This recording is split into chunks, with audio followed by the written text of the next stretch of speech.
Some students find it difficult to find time to exercise and run. I know I certainly don't, but that could be a personal preference. I know, I definitely do. The Multimedia Running Club has made time by participating in the Memorial Marathon. Melissa Landre tells us about the club's experience in Oklahoma City. 5 students represented Cameron University by running a relay in the Memorial Marathon. Associate Professor for the Department of Multimedia Design, Dr. Linda Wright-Smith, ran the entire 26 miles. Dr. Smith says they have participated in this run since the beginning. Our 8th time that the Multimedia Design Club has went up there with a water stop, a relay team, and I have run 5 years out of the 8 the full marathon. The students that ran were Israel Rodriguez, Kundan Ray, Scott Corin, Mario Dominguez, and his sister Leticia Jones. The students volunteered and trained on their own time.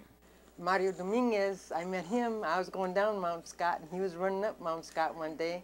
So I would say he took his part very seriously. Dr. Smith, at the age of 61, has now ran about 20 marathons in her life. The first marathon she participated in was in Germany while in the Army. The spring semester is her busiest time of the year. Finding time to train, she says, can be very difficult. As far as training this year, I just lifted weights 3 times a week, and I ran with Leticia, and I averaged about 20-some miles a week, and that was it. I haven't time. The Memorial Marathon began in 2001 in memory of the people who died in the terrorist attacks on the Murrah building. Dr. Smith says her students show her good community service by participating. They're just normal students who want to go up there, and they will jog, walk, and some seriously run, and I've had where they're very competitive with each other. Next year, the Multimedia Club will not run in the Memorial Marathon because they have plans to participate in Lawton's Spirit of Survival Marathon. For CUTV, I'm Melissa Landre. The worst thing about working out is the risk of injury. Hurting yourself can even make the simple things hard to do, and it can take weeks out of your lifting routine. Brock Bodie shows us how we can stay injury-free. The hardest thing to come back from is an injury. If you injure yourself while lifting, you might be discouraged to get back into the gym. I asked several people, old and new to lifting, the one thing they would like to learn. Most of them said they would like to learn the proper lifting techniques so they can stay injury-free. There are a few elements to remember even before you get into the gym. Staying hydrated and getting proper amount of sleep is crucial for reducing injuries. But once you're in the gym, the first thing you need to do is get loosened up. It's important that you get the blood flowing before you start throwing weight around. When stretching, make sure you keep it brief and light. If you're holding a stretch movement for too long, you're telling your body that you're done lifting.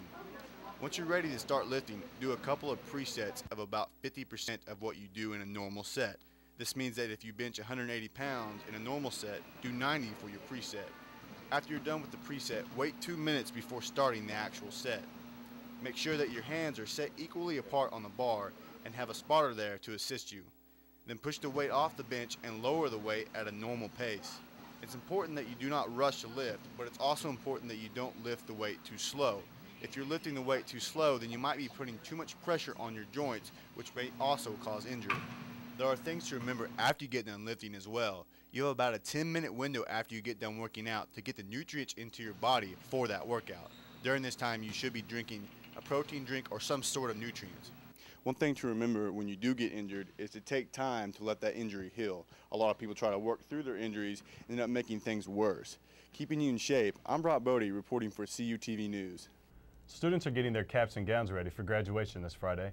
OU College of Nursing graduates held their awards ceremony this past week at the Fitness Center. It was a chance for students and their families to come together and celebrate their accomplishments throughout the semester. They didn't go without food though. The awards ceremony was fully catered and a slideshow of pictures taken throughout the semester was playing for entertainment. A photographer was also present for complimentary family photos. After dinner, senior John Frazier took his place as master of ceremonies and got the show kicked off. During the ceremony, many awards were given out, including Student of the Year Award and the Outstanding Student Award. Congratulations go out to all recipients. I understand you have a graduation coming up. I do. Actually, I finished up a few more classes in the summer, but I just tell everyone I'm graduating in May. Congratulations in advance, there. Well, thank you, Jacob. And that's all the time we have for our final episode of CUTV News this semester. Watch this show as well as any of our other CUTV shows on YouTube.com. Just search CU Internet TV with no spaces. I'm Jacob Russell. And I'm Jolene Chaney. We'll see you next year.